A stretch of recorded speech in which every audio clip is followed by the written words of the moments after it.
Most welcome to all of you in my YouTube channel, Learn Physics with a Clear Concept. Hope you are all well and wish your good health and all-round development. Today, we are going to discuss about Kirchhoff's law in current electricity. Before going to discuss Kirchhoff's law in current electricity, we want to remember Ohm's law. In our previous discussion, we have learned about Ohm's law. Ohm's law stated that if temperature and other physical conditions remains constant, then the rate of flow of current is directly proportional to the potential difference between the two ends of a conductor. In order to clear our concept about Ohm's law, we can see the diagram.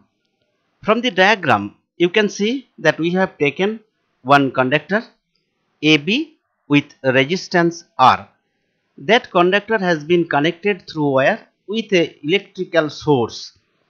Now, if the potential of A we consider as VA and the potential of VB is taken as potential of B taken as VB, then it has been observed that VA is higher potential because it has been connected with the positive pole of the electrical source, and VB is the lower potential as it has been connected with the negative pole of the electric source. So now if we switch on the circuit, then the electricity will flow from point A towards point B, that is from the higher potential to the lower potential. Now we will see what will be the potential difference. Here VA is the higher potential and VB is the lower potential. So we can say that the potential difference is equal to VA minus VB. So as per Ohm's law, potential difference of a conductor, 2 points of the conductor, is directly proportional to the rate of flow of current. So we can write here VA minus VB directly proportional to I.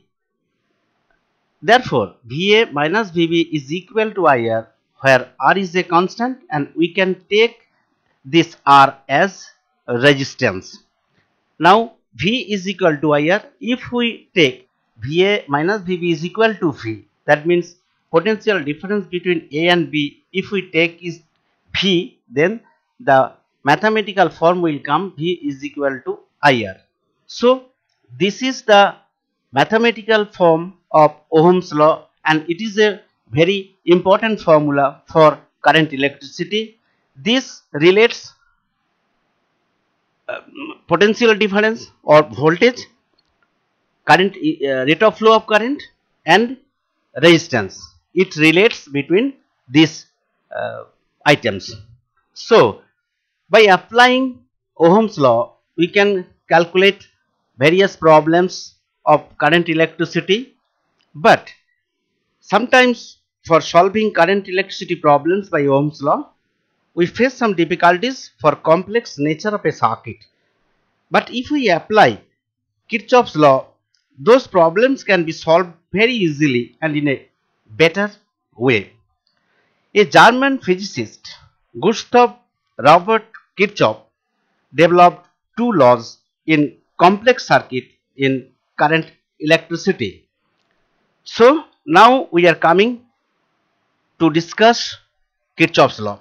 We have divided Kirchhoff's law in two parts. Number one, Kirchhoff's current law. It deals with the current passing through a junction, and Kirchhoff's voltage law, it relates with the voltage in a closed loop. Now we will discuss Kirchhoff's current law. Kirchhoff's current law states that the algebraic sum of all the currents at a junction or any node point of a circuit is 0. Once again, it states that the algebraic sum of all the currents at a junction or any node point of a circuit is 0. In order to clear our concept about Kirchhoff's current law, we can see the diagram. Here we can see that middle point, we can say this is a junction. Now we have to know what is a junction. A junction, if 3 or 4 circuit points is connected at a point, then we can say that point as a junction. Here we can see there are 5 elements. 5 elements are there, which has been connected in the middle point. So in that case, we can consider middle point as junction. Here 5 elements are there, 5 circuit elements are there, and through each element electricity is passing. Some electricity is passing towards the junction and some electricity is coming out from the junction. From the diagram we have seen that the incoming currents are I1, I3 and I4, and outgoing currents are I2 and I4. We have taken incoming currents as positive and outgoing currents as negative. So as per Kirchhoff's current law, we can write I1 plus I3 plus I5, because these are all incoming currents, and I2 and I4, these are all outgoing currents. So minus I2 minus I4 is equal to 0. So another form of that equation, I1 plus I3 plus I5 is equal to I2 plus I4. So it has been observed that the incoming current which is coming towards the junction is equal to the outgoing current which is going out from the junction. So from here, one thing we understand that there is no storage of electrical charge in the junction, and it proves the law of conservation of electric charge. That means in the junction no electricity has been generated, no electricity has been destroyed. Only whatever electricity is coming towards the junction, the same amount of electricity is going out. So it proves the law of conservation of electric charge. Now we are going to describe about Kirchhoff's voltage law. Kirchhoff's voltage law states that in a closed circuit, the algebraic sum of the product of the current and concerned resistance is equal to the algebraic sum of EMFs, that is electromotive force. So we can say summation of E, that means algebraic sum of the electromotive force, is equal to summation of IR, that means algebraic sum of the rate of flow of current, that product of rate of flow of current and resistance. So if we clear our conception about Kirchhoff's voltage law, we have to see the diagram. In the diagram, if we look very carefully, then we will see that there are 5 resistance are there. Just see R1, R2, R3, R4, and in the middle R5. So 5 resistance are there, and in the entire structure 2 electric source is there. One is E1, that is electromotive force of the that electrical source, and one more electrical source is there whose EMF is E2. So we have shown in red arrow the direction of current flows. So here we are getting 2 loops. One is P, R, Q, P, that is upper loop, and one loop we are getting, that is lower loop, P, S, R and P. For the first upper loop, we will apply the Kirchhoff's voltage law. In the loop P, R, Q, P, we can see 2 electrical sources has been connected there, and 1, 2, 3, R1, R2 and R5. These 3 resistance also included there.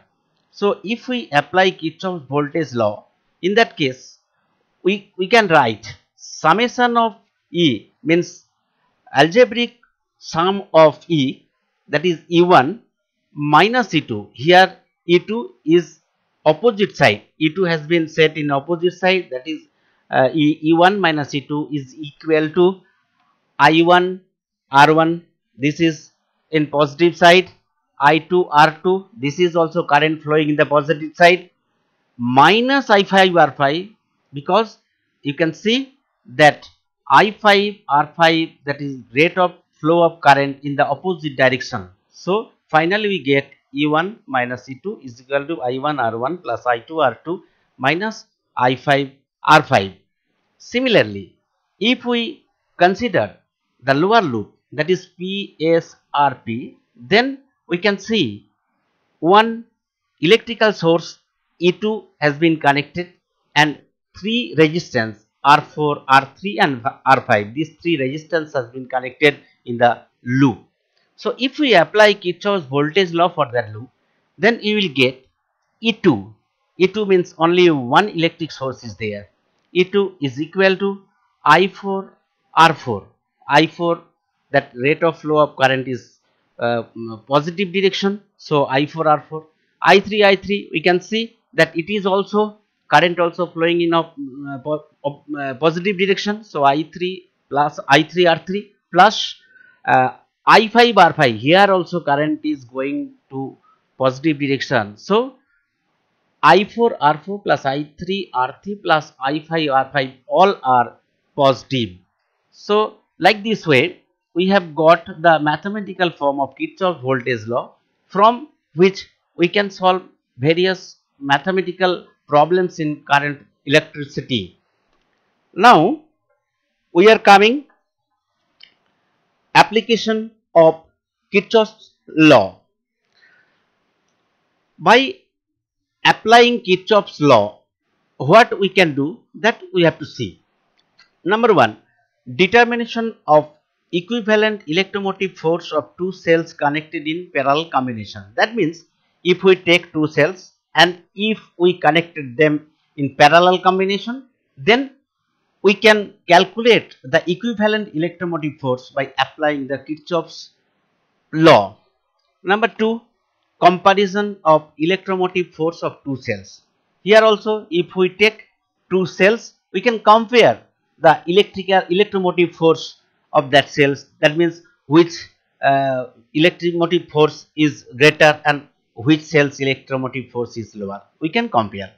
Number three, determination of equivalent resistance between two opposite corners of a cubical structure formed with 12 resistors each of equal resistance. That means if we take 12 equal resistance and formed a cubical structure, then we can calculate the equivalent resistance between the two opposite corners of that cubical structure by application of Kirchhoff's law. Okay, if you feel free, if you feel comfortable with my discussion, then like my channel, share with your friends, and if you are new in my channel, then you should subscribe in order to get my next uploads quickly.